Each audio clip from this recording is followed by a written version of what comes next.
দর্শক আমন্ত্রণ আজকের চট্টগ্রামের আয়োজনে শুরুতেই জানিয়ে দেব শিরোনামগুলো।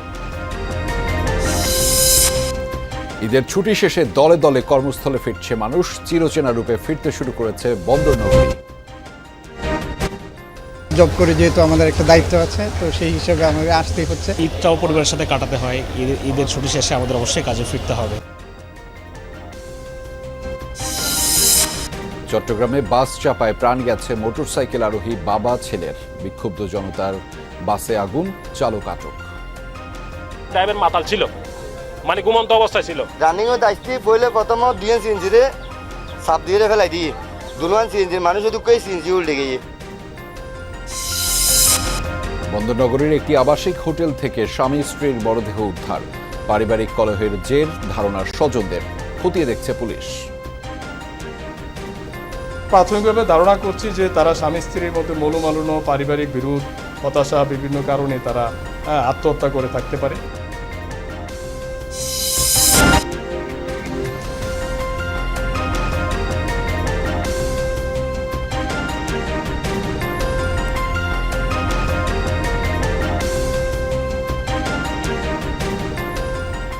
দর্শক এতক্ষণ শিরোনাম দেখছেন, আপনাদের সাথে রয়েছে আমি আহমেদ রেজা। এবার জানাচ্ছি বিস্তারিত। ঈদের ছুটি শেষ হওয়ায় দলে দলে বন্দরনগরী চট্টগ্রামে ফিরছে মানুষ। সব রুটে ট্রেন আর দূরপাল্লার সব বাসে দিনভর ছিল ফিরতি যাত্রীর ভিড়। কর্মস্থলে যোগ দিতে বাড়ি থেকে ফিরতে হলেও সবার মনে ঈদের সুখস্মৃতি। অফিস আদালত শুরু হওয়ায় বন্দরনগরীও ফিরছে চিরচেনা রূপে।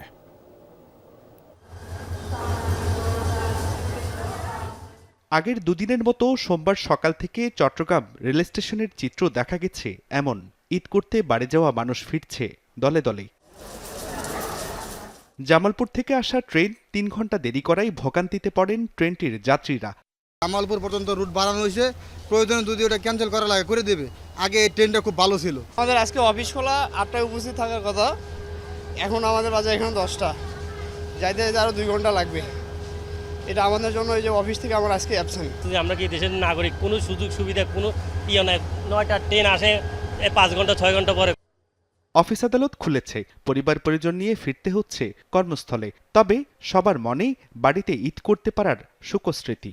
সরকারি জব করে যেহেতু আমাদের একটা দায়িত্ব আছে, তো সেই হিসেবে আমাদের আসতেই হচ্ছে। কাজ ছাড়া তো আমরা থাকতে পারবো না, সো ঈদটাও পরিবারের সাথে কাটাতে হয়, ঈদের ছুটি শেষে আমাদের অবশ্যই কাজে ফিরতে হবে।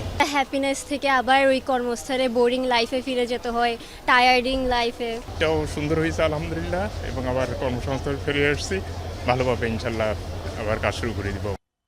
সড়কপথেও শহরে ফিরছেন অনেকে, ফলে গত কয়েকদিনের ফাঁকা নগরী আবারও ফিরতে শুরু করেছে সেই চিরচেনা রূপে। আমাদের তো ছুটি গাড়ি অবশ্যই কাজেতে চলে যেতে হবে। কাজে তো যেতেই হবে, এখন মা বাবার টানে বা নারীর টানে আসতে হয়। সব গাড়ি ঠিকমতো ঢাকা থেকে আসতেছে, আবার আমাদের চট্টগ্রাম থেকে ঢাকা যাচ্ছে গাড়ি, কোনো জ্যামের খবর আমরা এখনো পাইনি। জুবাইর রিফাত, যমুনা নিউজ, চট্টগ্রাম। চট্টগ্রামে বাস ও ট্রেন স্টেশনগুলোতে দিনভর যাত্রী চাপ দেখা গেছে। এ বিষয়ে আরও জানাতে যুক্ত রয়েছেন সহকর্মী আল আমিন শিকদার। তার মাধ্যমে জানাবো সেখানকার পরিস্থিতি। আল আমিন, বাসে যাত্রীদের চাপ আপনি কেমন দেখেছেন? এছাড়া বাড়তি ভাড়া নেওয়ার কোনো ধরনের অভিযোগ আছে কিনা? যাত্রীদের সাথে নিশ্চয়ই আপনার কথা হয়েছে, তারা মূলত কি বলছেন?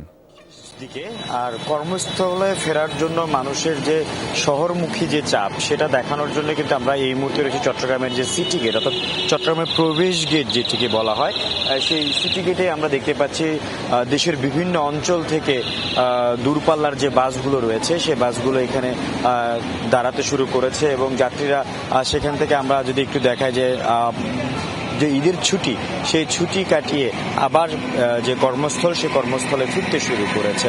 আমরা অনেকজনের সাথে কথা বলেছি, তারা যেটি বললো যে তাদের ঈদের বিভিন্ন রকম, আমরা তাদের সাথে যখন কথা বলি তারা বললো যে সড়কের বিভিন্ন জায়গায় তাদের কোনো ধরনের যে সমস্যার সম্মুখীন এবং যাতায়াতের ক্ষেত্রে যে দুর্ভোগের কথাগুলো আমরা বলি, এবার সেটি তাদের পোহাতে হয়নি। তারা যেটি আমাদেরকে বলছেন যে ছুটি তাদের বেশিই ছিল, যার কারণে একটু দীর্ঘ সময় তারা বাড়িতে কাটিয়েছেন।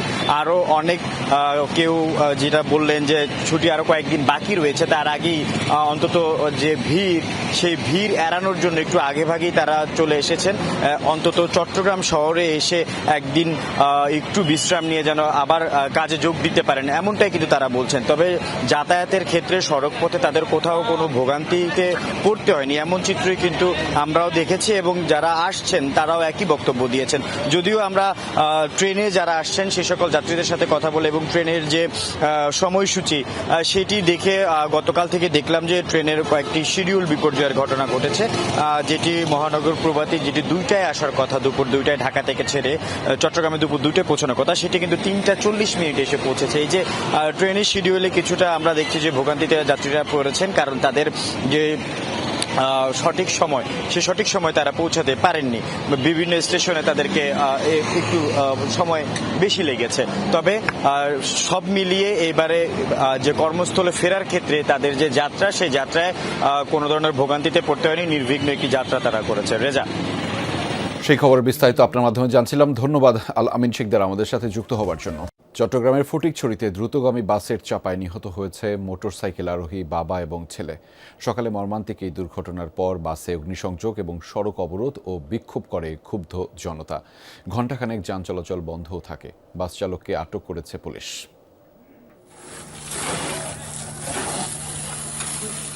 মোটরসাইকেল আরোহী বাবা ছেলেকে চাপা দেওয়ার পর বিআরটিসির বাস আগুনে পুড়িয়ে দেয় ক্ষুব্ধ জনতা। প্রত্যক্ষদর্শীরা জানান খাগড়াছড়ি থেকে চট্টগ্রামের দিকে আসছিল বাসটি। ফটিকছড়ির পাইনদং আমতল এলাকায় একটি সিএনজি অটোরিকশাকে ধাক্কা দেয়। তারপর মোটরসাইকেলকে চাপা দিলে ঘটনাস্থলেই প্রাণ হারান মোহাম্মদ শাহজাহান ও তার 18 বছর বয়সী ছেলে আরিফ। তারা দুজনে বৃন্দাবন হাটে একটি গ্যারেজ চালাতেন, মোটরসাইকেল করে সেখানে যাচ্ছিলেন। অনেকে বলছে ড্রাইভার মাতাল ছিল, মানে ঘুমন্ত অবস্থায় ছিল।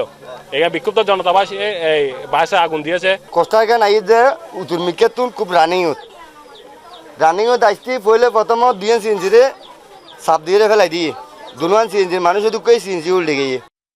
দুর্ঘটনার পর বিআরটিসি বাসটিতে আগুন দেওয়ার পাশাপাশি সড়ক অবরোধ ও বিক্ষোভ করে ক্ষুব্ধ জনতা। এ সময় চট্টগ্রাম খাগড়াছড়ি সড়কে যান চলাচল কিছুক্ষণ বন্ধ ছিল। উপজেলা প্রশাসন, পুলিশ ও ফায়ার সার্ভিস কর্মীরা ঘটনাস্থলে পৌঁছে পরিস্থিতি নিয়ন্ত্রণে আনে। শাহজাহান এবং তার ছেলে বাইক নিয়ে আসার সময় বিআরটিসি বাসের সাথে সংঘর্ষ হয় এবং ঘটনাস্থলে 2 জন মারা যায়। তো আপাতত যান চলাচল স্বাভাবিক আছে, আর বাস চালককে আটক করা হয়েছে। এই ধরনের ঘটনা আসলে দুঃখজনক। ফটিকছড়িতে এই রোডটিতে বারবার দুর্ঘটনা ঘটছে। আসলে মূলত আমরা যারা চালক রয়েছি তাদের সচেতন থাকতে হবে। যত স্পিড ব্রেকার দিয়ে আসলে গতি নিয়ন্ত্রণ করা বা অ্যাক্সিডেন্ট অ্যাভয়েড করা আসলে সম্ভব না। নিহত দুজনের বাড়ি পাইনদং করবল্লা টিলা এলাকায়। আল আমিন শিকদার, যমুনা নিউজ, চট্টগ্রাম। চট্টগ্রামে আবাসিক হোটেলে মিলেছে এক দম্পতির মরদেহ। স্বামীর মরদেহ ঝুলছিল ফ্যানে আর স্ত্রীর মরদেহ পড়েছিল খাটে। পুরো ঘটনা এখনও রহস্যময়। স্বজনদের দাবি, দুজনেরই দ্বিতীয় বিয়ে। কলহের জেরে মর্মান্তিক এই ঘটনা ঘটেছে। এটি আত্মহত্যা, হত্যা নাকি অন্য কোনো ঘটনা তা তদন্তে নেমেছে পুলিশ।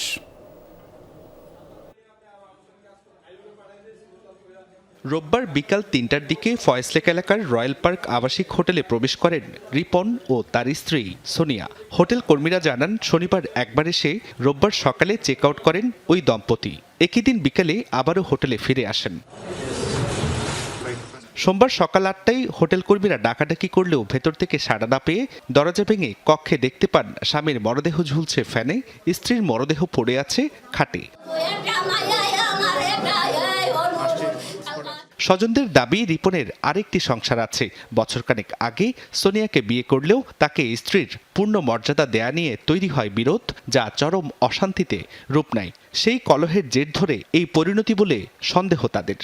দুজনের লাশ পড়ে আছে, একজনের লাশ মাটিতে আর একজনের লাশ খাটের উপরে।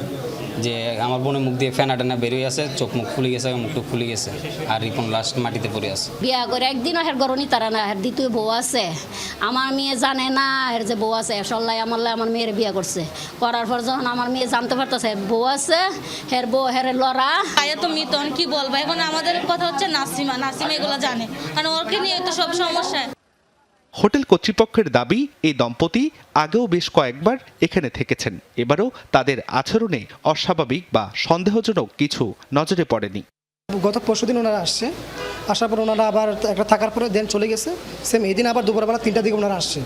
আসার পরে ওনারা রুম চাচ্ছে, রাত 10টা মানে দুপুর 3টা নাগাদ ওনারা আসছে। আসার পর রুম চাচ্ছে, ওদেরকে রুম দেওয়া হয়েছে আর কি। দুজনের একসাথে আত্মহত্যা নাকি একজনকে খুন করে অপরজনের আত্মহত্যা নাকি অন্য কোনো ঘটনা, তা তদন্তে নেমেছে পুলিশ। আমরা প্রাথমিকভাবে ধারণা করছি যে তারা স্বামী স্ত্রীর মধ্যে মনোমালিন্য, পারিবারিক বিরোধ, হতাশা, বিভিন্ন কারণে তারা আত্মহত্যা করে থাকতে পারে। তো আমরা তারপরে পুরো ঘটনাটা আমরা তদন্ত করছি। রিপনের বাড়ি ব্রাহ্মণবাড়িয়া। প্রথম স্ত্রীর সাথে থাকতেন নগরীর আশকার দিঘির পাড়ে। তার 2 সন্তান আছে। অন্যদিকে সোনিয়া থাকতেন লাভলেনে বাবার বাড়িতে। তারও আগের ঘরের 2 সন্তান আছে।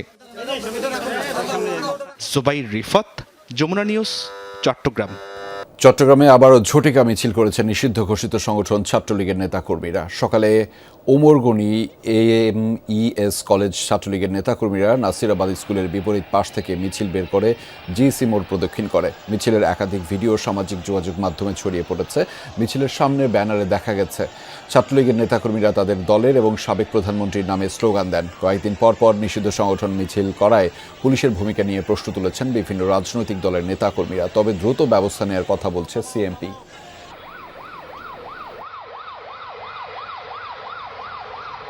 পুলিশের অবস্থান, পুলিশ নিষিদ্ধ ঘোষিত কোনো সংগঠনের কাজকর্মকে পুলিশ কোনোভাবেই প্রশ্রয় দিবে না এবং এ ব্যাপারে যথোপযুক্ত আইনগত ব্যবস্থা নেওয়া হবে। দেশের পর্যটন কেন্দ্রগুলোতে এখনও কাটেনি ঈদের আমেজ। খাগড়াছড়ির স্পটগুলোতে পরিবার পরিজন নিয়ে ঘুরে দেখছেন অনেকেই। এ বিষয়ে আরও জানাতে আমাদের সাথে যুক্ত রয়েছেন সহকর্মী শাহরিয়ার ইউনুস। তার মাধ্যমে জানাবো সেখানকার পরিস্থিতি। শাহরিয়ার, পর্যটন কেন্দ্রগুলোর চিত্র আপনার মাধ্যমে একটু জানতে চাই, দেখাতে চাই দর্শকদেরও। আর বুকিং নিয়ে হোটেল মোটেল মালিকরা মূলত কি বলছেন সে কথাও জানাবেন আমাদের।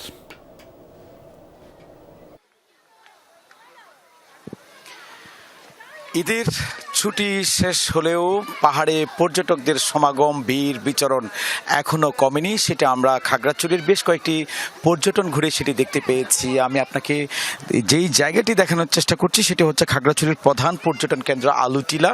এই আলুটিলায় রহস্যময় সুড়ঙ্গ সহ এখানে পাখির চোখে দেখা দূরের শহর যে কোনো ভ্রমণ পিপাসুকেই আকৃষ্ট করতে সক্ষম এবং সেই দৃষ্টি জোড়ানো, মন ভরানো প্রকৃতির দৃশ্য দেখতে এখানে সারা বছরেই পর্যটকরা ছুটে আসে। এবং আমরা দেখেছি এবারও ঈদের ছুটিতে এখানকার পর্যটকরা মোটামুটি ঘুরে বেড়াচ্ছেন, ফিরছেন, সেটা আমরা দেখতে পাচ্ছি। আজকে আমরা বিকেল থেকে পর্যটন কেন্দ্রে এসে যা দেখতে পেয়েছি যে এখানকার যে পরিবেশ, পর্যটকদের যে আনাগোনা সেটা একেবারেই চোখে পড়ার মতো।